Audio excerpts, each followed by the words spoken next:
болса дағы тіпті, жүрегіңнен жылу күтті.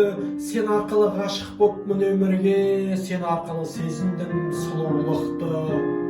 Төз алмай кейде жүрек үніне, кеткенде шақтарым бар көк түбіне. Сен арқылы ғашық боп өлең гүлге, сен арқылы ақын боп кеттім міне. Дүние талабына талған бар ма, сынаса сайтан менен пайғамбар да. Сен арқылы қол созып қиялдарға, сен арқылы талпандым армандарға. Айтқан менен мәңгілік біргеміз деп, жандар азба жүрегін жүрген іздеп. Сен арқылы ғашық боп көктем қызға, сен арқылы қарадым күзге.